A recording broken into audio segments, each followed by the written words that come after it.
रब्बी हंगामात मका पिकाची लागवड कशी करायची? मागच्या काही वर्षात मकाचे क्षेत्र झपाट्याने वाढत चाललं आहे आणि त्याचं कारण म्हणजे याला चांगला बाजारभाव आहे आणि कमी कालावधीत चांगलं उत्पादन मिळण्याची शक्यता देखील आहे.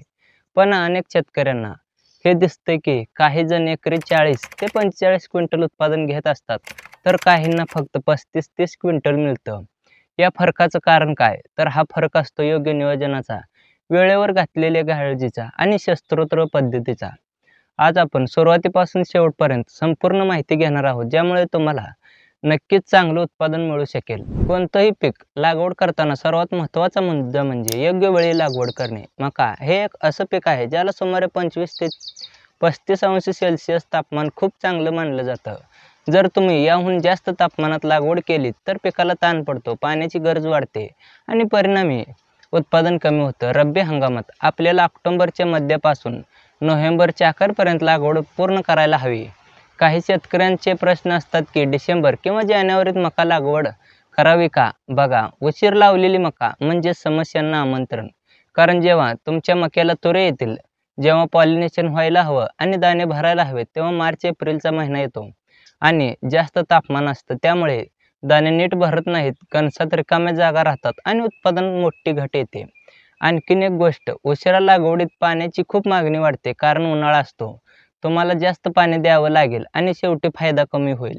म्हणून माझा सल्ला आहे की 15 ऑक्टोबर ते 25 नोव्हेंबर या कालावधीत तुमची लागवड पूर्ण करा. जर तुमच्याकडे सिंचनाची चांगली सोय असेल, ड्रिप असेल, तर डिसेंबरच्या पहिल्या आठवड्यापर्यंत लागवड करू शकता, पण त्यानंतर टाळाच. लक्षात ठेवा, मका हे एक असं पीक आहे जे वेळेची खूप किंमत समजते. 15 दिवस उशिरा लागवड झाली तर 5 ते 6 क्विंटल उत्पादन कमी होऊ शकते. आता बोलूया जमिनीबद्दल. मका हे एक खूप खादाड पीक आहे, म्हणजेच याला भरपूर अन्नद्रव्य हवे असतात. फार हलकी मुरमाड जमीन तुम्ही निवडली तर खतं लवकर वाहून जातात.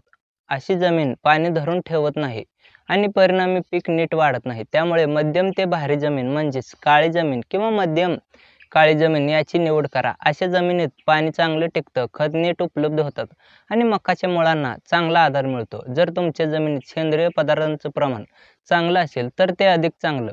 सेंद्रिय पदार्थ म्हणजे जमिनीला सोनच.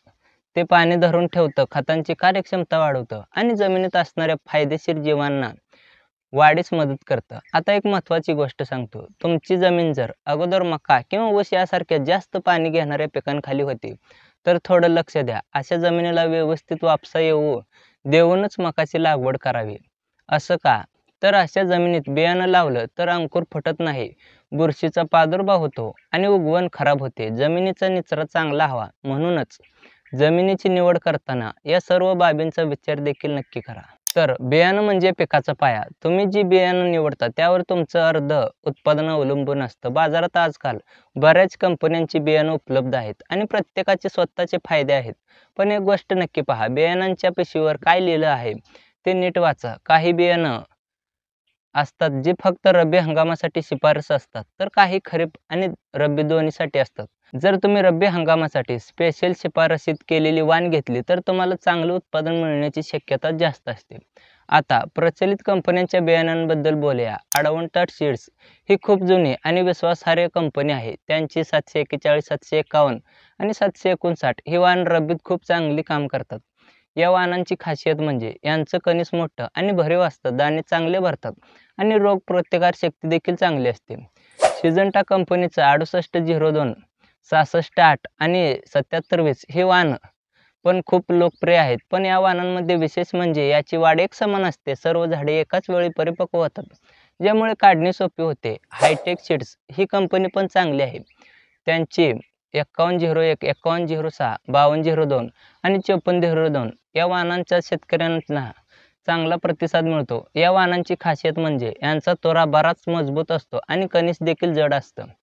बायर डिकाल कंपनीचे 913 आणि 9126 ही वाहनं अनेक वर्षापासून बाजारात आहेत आणि त्यांनी सिद्ध केलं आहे. त्यांची नवीन 9247 वाहन आलं आहे, जे खरीपमध्ये काहींनी घेतलं आहे. जर तुमच्यापैकी कोणी ते घेतलं असेल तर नक्की तुमचा अनुभव शेअर करा.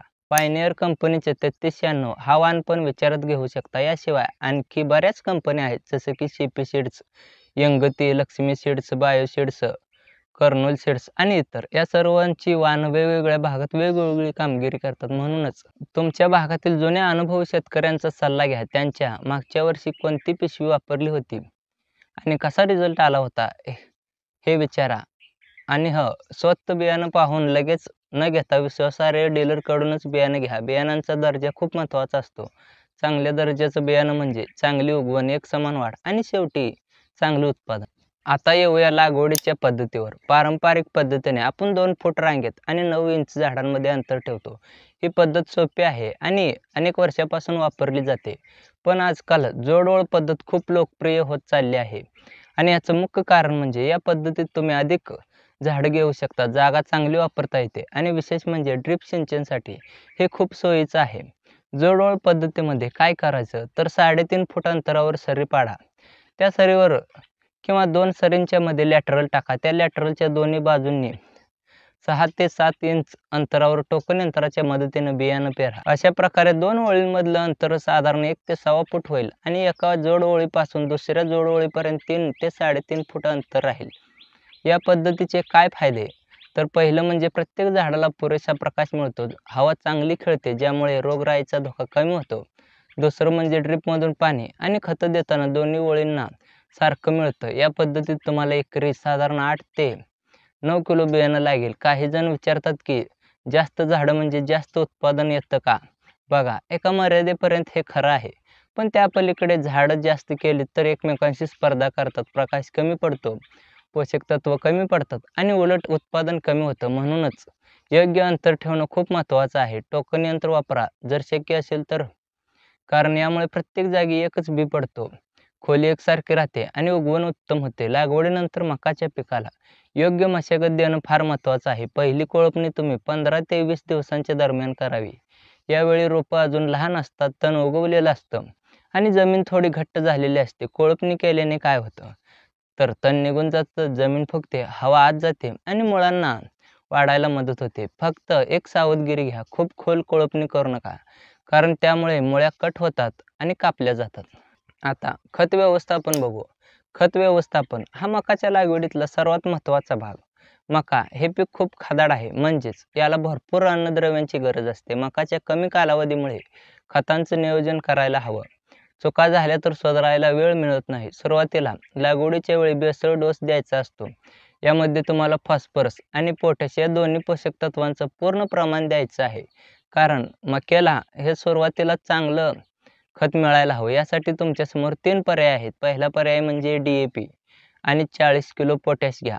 दुसरा पर्याय म्हणजे 2 बॅग 10-26-26 हा ग्रेड घ्या किंवा तिसरा पर्याय म्हणजे 2.5 बॅग 12-32-16 घ्या आणि सोबत 20 किलो पोटॅश घ्या. यातला कोणता तरी एक पर्याय तुम्ही निवडा, ते तुमच्या सोयीवर अवलंबून आहे. काही जणांना DAP आवडतं कारण ते सोपं आहे, काहींना कॉम्प्लेक्स फर्टिलायझर आवडतं. पण लक्षात ठेवा की या सर्व फॉस्फरस आणि पोटॅशचं योग्य प्रमाण असायला हवं. फॉस्फरस मुळांच्या वाढीसाठी खूप महत्त्वाचं आहे आणि पोटॅश दाण्यांचं वजन वाढवतो, पिकाला रोगप्रतिकारशक्ती देतो.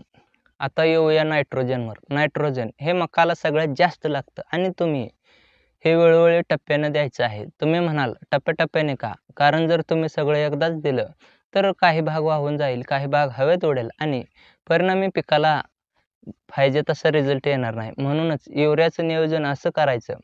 पहिला डोस लागवडीनंतर 15 दिवसांनी 30 किलो, दुसरा डोस 35 ते 40 दिवसांनी 30 किलो आणि तिसरा डोस 60 ते 65 दिवसांनी 30 किलो. अशा प्रकारे एकूण 90 किलो युरिया तुम्ही 3 वेळा द्यायचा. आता बोलूया सूक्ष्म अन्नद्रव्यांबद्दल.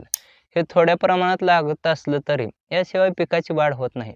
मकासाठी सर्वात महत्त्वाचं म्हणजे झिंक. झिंकची कमतरता झाली तर मका पिकात फरक स्पष्ट दिसतो. पानं पिवळी पडतात, पांढऱ्या पट्ट्या दिसतात, वाढ खुंटते. म्हणून पहिल्या टॉप ड्रेसिंगमध्येच म्हणजेच 15 दिवसांनी 30 किलो युरियासोबत 8 ते 10 किलो झिंक सल्फेट द्या. पण एक गोष्ट लक्षात ठेवा, झिंक सल्फेट जर तुम्ही DAP सोबत दिलं तर झिंक फिक्स होऊन जातं आणि पिकाला मिळत नाही. म्हणूनच नेहमी झिंक युरियासोबतच द्या. आणखीन एक महत्त्वाची गोष्ट, झिंक फक्त जमिनीत देणं पुरेसं नाही, त्याला फवारणीतूनही द्यायला हवं, कारण पानांवर फवारलं तर ते पटकन शोषलं जातं आणि लगेच परिणाम दिसतो. झिंक फवारणीसाठी 12% चिलिटेड झिंक 20 ग्रॅम प्रति पंप किंवा 39.5% झिंक ऑक्साईड 15 ते 20 मिलीलीटर प्रतिपंप घ्या. ही फवारणी जेव्हा तुम्ही किडींसाठी औषध फवारता तेव्हा त्याच्यासोबत करू शकता. आणखीन एक महत्त्वाचं सूक्ष्म अन्नद्रव्य म्हणजे बोरान. बोरॉन पॉलिनेशनसाठी अत्यंत आवश्यक आहे. जर पॉलिनेशनच्या वेळी बोरॉनची कमतरता असेल तर कणसात अर्धे दाणे भरतील आणि अर्धे कणीस रिकामे राहील. म्हणूनच 55 ते 65 दिवसांच्या दरम्यान म्हणजे नेमकी पॉलिनेशनच्या आधी बोरॉनची फवारणी करा. 20% बोरॉन 20 ग्रॅम प्रतिपंप घ्या. जर ड्रिप असेल तर 250 ग्रॅम बोरॉन एकरी ड्रिपमधून सोडू शकता. बोरॉनमुळे परागकण चांगले राहतात, फर्टिलायझेशन व्यवस्थित होतं आणि प्रत्येक दाणा भरतो. मित्रांनो, पाणी हे पिकाचे जीवन आहे. मका पिकात पाण्याचे योग्य व्यवस्थापन केले तर अर्धे यश मिळालेच समजा. मकाच्या वाढीला 4 टप्पे असतात, जेव्हा पाण्याची कमतरता पडू देता कामा नये. पहिला टप्पा म्हणजे 25 ते 30 दिवसांचा. यावेळी पीक सक्रियपणे वाढत असते, पाणी निघत असतात, मुळे खोलवर जात असतात. यावेळी पाणी कमी पडले तर वाढ खुंटते. दुसरा महत्त्वाचा टप्पा म्हणजे 45 ते 55 दिवस, म्हणजेच जेव्हा तोरा बाहेर पडतो. हा अत्यंत नाजूक काळ असतो. तोरा म्हणजे नर भाग आणि यामधून परागकण बाहेर पडतात. जर यावेळी पाण्याचा ताण असेल तर तोरा नीट निघत नाही, परागकण कमी येतात आणि पॉलिनेशनवर परिणाम होतो. तिसरा टप्पा म्हणजे 60 ते 65 दिवस, जेव्हा फुलवटे बाहेर येतात. हा मादी भाग आहे आणि याला फर्टिलायझेशनसाठी पाणी अत्यंत आवश्यक असतं. चौथा आणि शेवटचा महत्त्वाचा टप्पा म्हणजे 75 ते 80 दिवस, जेव्हा दाणे भरत असतात. या काळात दाण्यात स्टार्च, प्रथिने आणि इतर पोषक तत्वे साठवली जातात. जर पाणी कमी पडले तर दाणे सुरकुतलेले राहतात, वजन कमी होते. म्हणून या 4 टप्प्यात पाण्याचा योग्य पुरवठा ठेवा. दर 5 ते 6 दिवसांनी पाणी द्या. आणखीन एक महत्त्वाची गोष्ट, मकाला जास्त पाणी पण सहन होत नाही. शेतात पाणी साचू देऊ नका. जर पाऊस पडला आणि पाणी साचले तर निचरा करा. 2-3 दिवस पाणी साचून राहिले तर मुळे कुजतात, बुरशीचा प्रादुर्भाव होतो आणि पीक मरू शकते. म्हणूनच सिंचनाचं नियोजन करताना जमिनीचा प्रकार, हवामान, पिकाची अवस्था या सर्वांचा विचार करा. तण म्हणजे पिकांचे सर्वात मोठे शत्रू. तण पिकासोबत पाणी, खत, जागा आणि प्रकाशाची स्पर्धा करतात. अभ्यासात असं दिसलं आहे की जर तणांवर नियंत्रण केलं नाही तर 30 ते 40% उत्पादन कमी होऊ शकतं. मकामध्ये पाहिले तर 30 ते 45 दिवस हा काळ सर्वात महत्त्वाचा असतो तण नियंत्रणासाठी. या काळात शेत तणमुक्त ठेवलं तर पुढे फारशी समस्या येत नाही. तणनाशकं वापरायची असतील तर 2 पद्धती आहेत, प्री इमर्जन्स आणि पोस्ट इमर्जन्स. प्री इमर्जन्स म्हणजे लागवडीनंतर पण मका उगवण्यापूर्वी देणारी तणनाशक. यामध्ये ॲट्राझिन हे खूप लोकप्रिय आहे. हे तुम्ही लागवडीनंतर 2 ते 3 दिवसात 500 ग्रॅम प्रति एकर या प्रमाणात फवारू शकता. काही शेतकरी ॲट्राझिन 1 किलो खतात मिक्स करून लागवडीच्या वेळीच देतात आणि हे काम चांगलं करतं. पोस्ट इमर्जन्स म्हणजे मका उगवल्यानंतर देणारे तणनाशक. यासाठी तुमच्यासमोर 3 चांगले पर्याय आहेत. पहिला पर्याय म्हणजे टेप्टोट्रिओन 15 ते 20 दिवसांनी 115 मिलीमीटर प्रति एकर आणि सोबत 500 ग्रॅम ॲट्राझिन. दुसरा पर्याय म्हणजे टेप्रोमेझोन 30 मिलीलीटर प्रति एकर सोबत ॲट्राझिन. तिसरा पर्याय म्हणजे मेझोट्रिओन प्लस ॲट्राझिन रेडीमेड मिक्सचर 1400 मिलीलीटर प्रति एकर. या तणनाशकाची फवारणी करताना काही सावधगिरी घ्या. पहिली गोष्ट, फवारणी सकाळी किंवा संध्याकाळी करा जेव्हा ऊन कमी असेल. दुपारच्या उन्हात फवारणी केली तर पिकाला ये-जा होऊ शकते. दुसरं, फवारणीसाठी फ्लॅट फॅन नोझल वापरा, ज्यामुळे बारीक थेंब पडतात आणि पानांवर समान रीतीने पसरतात. तिसरं, फवारणीच्या आधी आणि नंतर 2 दिवस पाणी देऊ नका. पाणी दिलं तर तणनाशकाचा प्रभाव कमी होतो. काही तण अवघड असतात, जसे की मोता, डाकू गवत, गाजर गवत इत्यादी. यांच्यावर सामान्य तणनाशकांचा फारसा परिणाम होत नाही. अशा तणासाठी विशेष तणनाशकं लागतात किंवा हाताने काढणं भाग पडतं. आता बोलूया मका पिकातील मुख्य किडीबद्दल. मकामध्ये सर्वात मोठी समस्या म्हणजे फॉल आर्मीवर्म म्हणजे लष्करी अळी. ही अळी अमेरिकेतून आलेली आहे आणि गेल्या काही वर्षापासून भारतातही दिसू लागली आहे. या अळीची खासियत म्हणजे ती खूप वेगाने पसरते आणि पानं खाऊन संपवते. लहान अळ्या हिरव्या असतात आणि मोठ्या झाल्यावर तपकिरी होतात. या अळीचं वैशिष्ट्य म्हणजे डोक्यावर उलटे वाय सारखं चिन्ह असतं. लष्करी अळीचा हल्ला सुरुवातीला दिसतो लागवडीनंतर 15 ते 20 दिवसांनी. सुरुवातीला ती पानांच्या पोंग्यात लपून बसते आणि पाने खाते. नंतर मोठी झाली की ती उघडपणे पाने खाऊ लागते. जर तुम्हाला पानावर खाल्लेले टिपके दिसले, पोंग्यात काळी विष्ठा दिसली किंवा पाने कुरतडलेली दिसली तर समजा की अळीचा प्रादुर्भाव आहे. नियंत्रणासाठी पहिली फवारणी 20 ते 25 दिवसांनी करा. यासाठी इमॅक्टिन बेंझोएट 8 ते 10 ग्रॅम प्रति पंप खूप प्रभावी आहे. या फवारणीत आधी सांगितल्याप्रमाणे झिंक पण टाका. फवारणी करताना एक गोष्ट महत्त्वाची आहे. भरपूर पाणी वापरा आणि प्रेशरने फवारा करा, जेणेकरून औषध पोंग्यात पोचेल. हलकेच फवारलं तर फारसा उपयोग होत नाही, कारण अळी पोंग्यात लपून बसलेली असते. दुसरी फवारणी 40 ते 45 दिवसांनी करा. यावेळी क्लोरोफायरपस 20% EC+ सायपरमेथ्रिन 3 EC हे मिक्सचर 250 मिलीलिटर प्रति एकर वापरू शकता. जर अळीचा प्रादुर्भाव खूप जास्त असेल तर थायमेक्साझोम 12.6% प्लस लॅम्बडा सायहेल्योथ्रिन 9.8 10 ते 12 मिलीलिटर प्रति पंप वापरा. इथे एक महत्त्वाची गोष्ट समजून घ्या. एकाच औषधाची परत परत फवारणी करू नका. यामुळे किडे प्रतिकारक होतात. वेळोवेळी औषधं बदला. वेगवेगळ्या ग्रुपची औषधं वापरा. मित्रांनो, मकाची एक खासियत आहे. यात नर आणि मादी फुल वेगवेगळ्या ठिकाणी असतात. झाडाच्या वरच्या भागात तोरा म्हणजे नर भाग असतो आणि खालच्या भागात पानाच्या कक्षेतून कणीस म्हणजे मादी भाग येतो. पॉलिनेशन म्हणजे तोरातील परागकण वाऱ्याने उडून कणसावरील फुलवट्यावरील बसतात आणि फर्टिलायझेशन होतं. या प्रक्रियेत कोणताही अडथळा आला तर दाणे भरत नाहीत. पॉलिनेशनचा काळ अत्यंत नाजूक असतो. साधारणपणे लागवडीनंतर 55 ते 65 दिवसांच्या दरम्यान हा काळ येतो. यावेळी तुम्ही काही विशेष काळजी घ्यायला हवी. पहिली आणि सर्वात महत्त्वाची गोष्ट म्हणजे पाण्याची कमतरता होऊ देऊ नका. जर पाण्याचा ताण असेल तर तोरा आणि फुलवट्यांची वाढ खुंटते, परागकणांची संख्या कमी होते. दुसरी महत्त्वाची गोष्ट म्हणजे यावेळी बोरॉनची फवारणी नक्की करा. बोरॉन पॉलिनेशन प्रक्रियेसाठी अत्यावश्यक आहे.